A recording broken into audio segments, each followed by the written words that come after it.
5, 4, 3, 2, 1, 0. Weekend confirmed. Ignition. Liftoff. Liftoff. Even though everyone else seems to dislike it, and that was Brink. I loved this game too. You do? I did. I thought no one loved it. I was like I the didn't only love it. champion that I knew for this game, and people were like, it was broken, it was bad, it didn't have a single player campaign, and all these all things. three of those things are true so far. It was not It a was bad not game. maybe not bad. It was actually fun when it was working. A but it lot was of games not- wasn't have really working. glitches and have problems at launch. A lot of games this year, in particular, had a lot of launch problems, and I don't think that you know Skyrim? you should. Sorry. Yeah, I mean that's just one of That's what I was many. thinking. Have problems, and I You were think that what they faking were it. trying to do was really cool. They were trying to say, we want to make a first-person shooter that's about objectives, not about your kill-death ratio. Like, in fact, we're not even going to show you what your kill-death ratio is. You're going to get more points from buffing the health of your teammates, or building a turret, or fixing a broken whatever, a broken bot, and then you're going to get from shooting somebody. I think it's an admirable goal. I just don't Yeah. think they achieved it. I think that it had the game worked when it came out, it would have made a bigger dent in the genre it was trying to get into. But if you go into something like that broken and you don't have the notoriety of a Call of Duty or Battlefield, it becomes very difficult to hold on to that audience. And I Yeah. think that's what the problem with the Brink was. I had a lot of fun playing it in short spurts, but over a long period of time, there wasn't enough different kinds of things to do, and there weren't enough different kinds of maps to play on, and I had difficulty, just technically with it. It's unfortunate. I put it in my unfortunate category for the year, rather than a real. I think that a lot of developers will crib off of the things that Splash Damage tried with the game.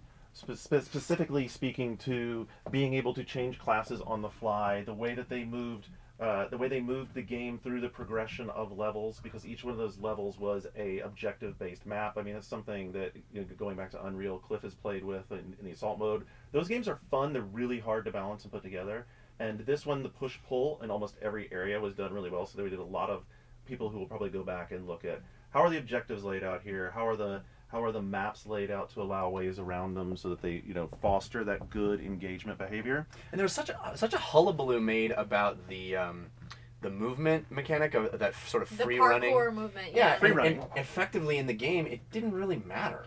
Well, you could really only utilize the parkour movement if you were the light body type, and that was That's some of the true. things they had. They had the light, medium, and heavy body types, and you could only use it if you were light. Which Well, all of them kind of did to a certain extent. Yeah, certainly Yeah. the light did it the most, but I just found it didn't really add much to the experience, whereas I was really excited about that conceptually. I thought it was kind of an extension of maybe the Mirror's Edge, or those games that are much more about that type of movement. And I was really hoping Ultimately, for that. though, to me, part of the miss was that it got very close to having a unique and distinct personality, but then somehow fell short. It was something about it. It was like a poor sci-fi late night movie version of Waterworld or something that just didn't ever really come together with much personality and didn't really click very well. Very clumsy analogy, but I'll grant it. All right. Thank you. We will grant that one and give it a pass. On the other hand, a game that really did get the personality it was aiming for was Bulletstorm. Yeah, man. I think this Yeah, game got unfortunately overlooked at the end of the year, because it was an experience unlike any other I had all year, and it's one that completely shocked me and how it was because kind of like people overlooked it. It was one of those kind of overlooked games, as was Rage. Just talking about shooters. There you go. That was a really big overlooked shooter for me. Did it have some flaws? Absolutely, but it was a beautiful looking game. I really liked the characters and the kind of world that they built. If anything, to me, the major flaw was I wanted more from it. Mm-hmm. Like, I was really into You're talking about Rage now? Rage. I really liked it. I really liked the shooting mechanics. Obviously, it knows how to make a shooter. But for me, I was left at the end going, that's it? That's how it ends? Like, Oh, the ending is terrible in that game. yeah. It's awful. Talk about abrupt. It's Like, basically out of feels nowhere. unfinished. Yeah. I mean, and you're waiting for like this big boss battle at the end, some kind of big explosion or a gigantic cinematic or Wrap something. up of the story that's been set into place, and it's like, nope, you did it, done, and That's a wrap up to the story. the end. No, I mean, it leaves you feeling very kind of like I mean, wanting more is one thing to say, but it's like you almost feel like a little cheated. Like, how could you end it like that? And why they didn't do a competitive FPS multiplayer, I was so disappointed. I'm like, of all the people who could do it well, Do you think it would have needed that? I don't know. It didn't need it, but I think it would have enhanced it. I think that I really loved what they did with the creative types of ammo. The guns are guns that you would find pretty much in any shooter, but where they kind of, went off the beaten path was all these different kinds of unique ammo that could go into these guns. Every time I demoed it, I did enjoy the ammo variation system. And I liked the idea of progressing through the stages of the wasteland, giving you different types of enemies that you play against. But then again, they just aped that from Borderlands. Well, I was going to say. So I was actually going to say that the thing that turns me off about this game is the fact that I feel like I've been there before. I don't want to go to this world again. I've spent plenty of time playing Borderlands. It was great fun, but I don't want to go back to that world with just like a different... You'd rather go back to Borderlands 2 comes out. Yeah, because Borderlands 2 is definitely on my, can't wait for 2012 games. Absolutely. And I think one of the things that it does great versus what Rage does is that Rage has co-op, but those co-ops are side storytelling missions. Cool conceptually. I get where you're coming from a design standpoint of, we have this strong single-player campaign, and then to flesh out the rest of the story, here's the co-op stuff. At the same time, playing Borderlands with someone else is fucking awesome. I gotta say, it's like the reason to play. If you overlook Rage, though, based purely on the Borderlands comparison, I think you miss out on a really fun experience. I had a great time crafting little robots and building things throughout the game, collecting You get to build junk. robots? Yeah. Dude. It's awesome. Turrets and robots. And I had a fun exploring the world. Do they dance? You have a sentry bot that follows you around and shoots people up when they approach you. I had a blast playing through Rage. I think I was one of the more exuberant fans of that game in the press, and a lot of people gave me heat about that actually, but I had a really good time playing that Seriously, game. the list of games that I still need to play this year is sort of astounding. But then again, sometimes people used to complain you don't ever finish games. Well, now I finished several games this year, but the trade-off is if you finish a lot of games, that means there's a lot of games you don't start. Yeah, that's true.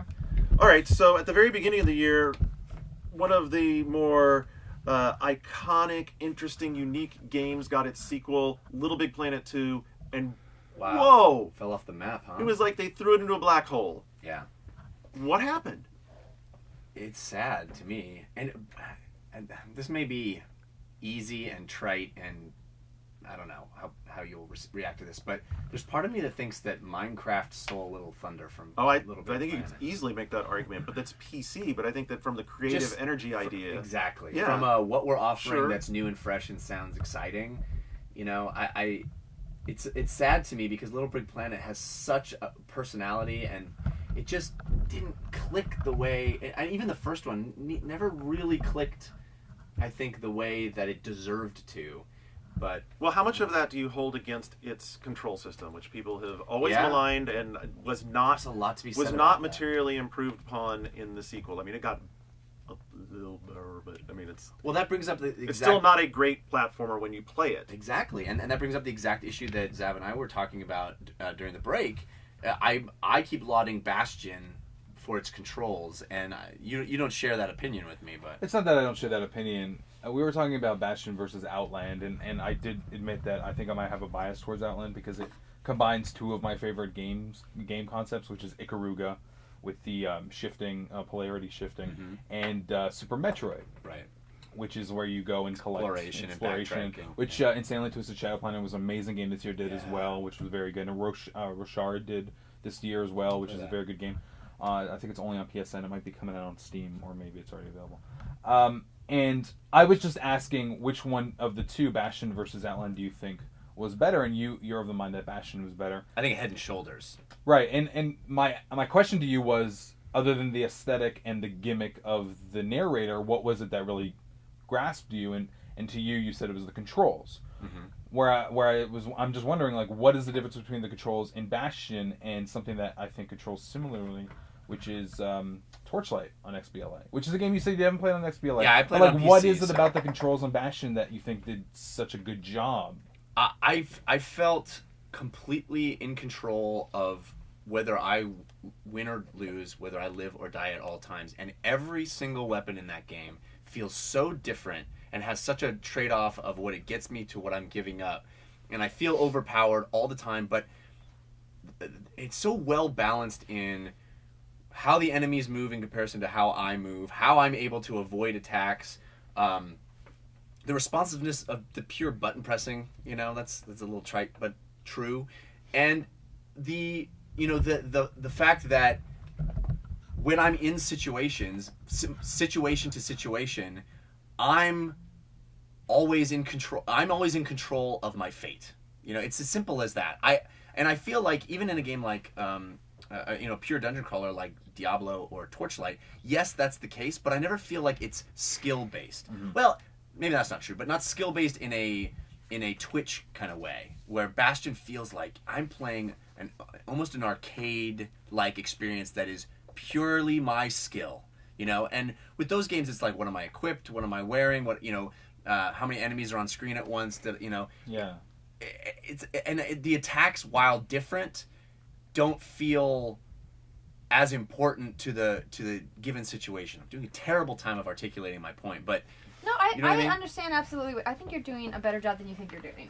I actually think you're doing a worse job. Well, we all have as you're saying it makes more sense, and it reminds me of the actual gameplay experience of playing Bastion. And it's true that there's a lot of times when you get into like an action RPG that you feel like you don't have a lot of control over whether you die or not. That it is all these other things like armor, like skill levels, like how powerful a certain weapon is, and I think that that's certainly something to be praised. Yeah, I mean, I in playing Diablo or Torchlight, and yes, I play on PC, so it's a little different, but yeah, I choose who I'm clicking on, when I pop a power, when I pop a potion. All those are very tactile decisions that impact whether I'm going to win or lose and make the game fun. Right. But with Bastion, I felt like I was literally leaping between guy to guy. It feels almost like a fighting game in that way. I will say that game is certainly one of the most unique games of the year, and I think that the way that the world builds as you walk through it, I think is amazing. And you can tell it's a lot of great ideas like thrown into a pot and it cooked very well. It did. And it's a very good game. I need to finish it. Here's where I think we fall apart, because I haven't finished that, but I finished Outland, and Outland is a very different game. Difficult, too. And it's a very difficult game as well.